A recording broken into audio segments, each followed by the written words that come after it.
एक ही समय सूरज और चांद दोनों उग जाए तो कैसा होगा?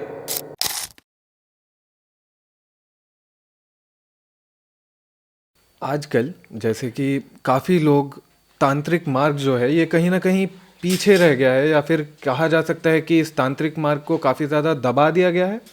और इसके अराउंड काफ़ी ज़्यादा एक मिसकंसेप्शन चलता रहता है कि ये चीज़ खराब है, या फिर बुरी चीज़ें हैं, या फिर काला जादू कहकर तंत्र को नकार दिया जाता है। ये करके ही बिना गुरु के तंत्र में घुसना मना है। और इस वजह से ही इतना डरा दिया गया है कि उग्र देवताओं की पूजा मत करो, तंत्र पद्धति पे मत चलो। इस विषय में आप क्या कहना चाहेंगे? हम तो पहले ही बोले, तंत्र मतलब प्रोसेस, प्रक्रिया। जी।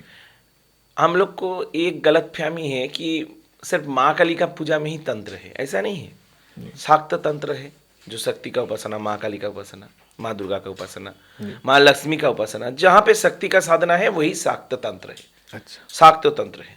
ऐसा सौर तंत्र है, आप जानते हैं ना, सूर्य देव का पूजा होता है। जी जी जी। एकदम मिथिला से शुरू करके अफगानिस्तान तक सूर्य पूजा होता था, छठ पूजा जो आप देखते हैं। अफगानिस्तान तक सब लोग जानते हैं, ये लोग सूर्य के उपासक थे, तो उसमें सूर्य तंत्र है। आप देखिएगा महाराष्ट्र में अभी जो गणेश भक्त है, दक्षिण भारत में कार्तिक भक्त है जी ऐसे गानोपत्य तंत्र है, जी। शैव तंत्र है, शिव का तंत्र, वैष्णव तंत्र है। वैष्णव मतलब हम सोचते हैं कि वो लोग तंत्र नहीं है, उनमें एक गलत बात है, वैष्णव तंत्र भी है। तंत्र मतलब एक प्रक्रिया जिससे आप जिस प्रक्रिया से आप दुख से निकल पाइएगा। ऐसे ही शक्ति का जो तंत्र है वो शाक्त तंत्र है। माँ श्याम सुंदरी का उपासना पद्धति शाक्त तंत्र से होता है। तो कोई भी तंत्र छोड़ के कोई साधना पद्धति नहीं है। साधना पद्धति मतलब ही वो तंत्र है। बंगाल में जब महाप्रभु श्री चैतन्य महाप्रभु जन्म लिए थे, उस समय एक महापुरुष का जन्म हुआ था जी। उनका नाम है कृष्णानंद आगुम्बगीस। एक ही समय सूरज और चांद दोनों उग जाए तो कैसा होगा?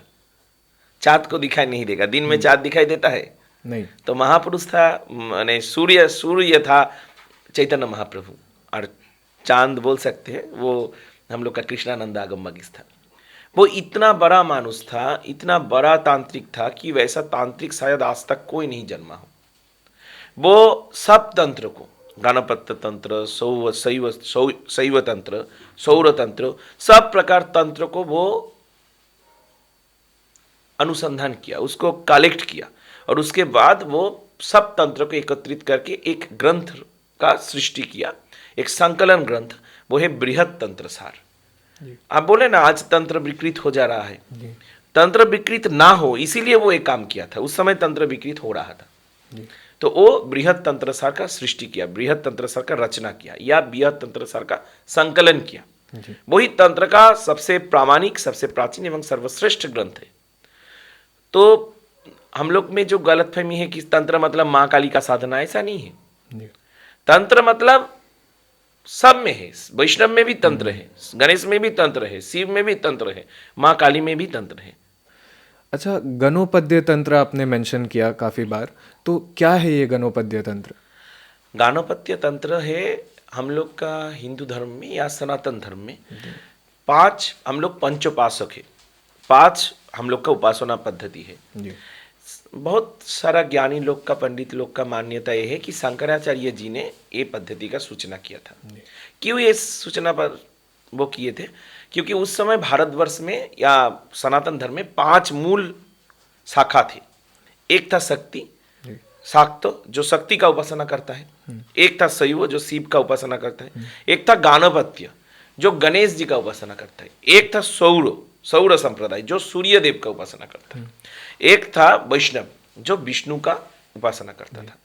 तो सब उपासना पद्धति में ही तंत्र है, इसीलिए गणेश का जो तंत्र है या उसी गानोपत्य तंत्र बोला गया है कि गणेश का साधना पद्धति कैसे।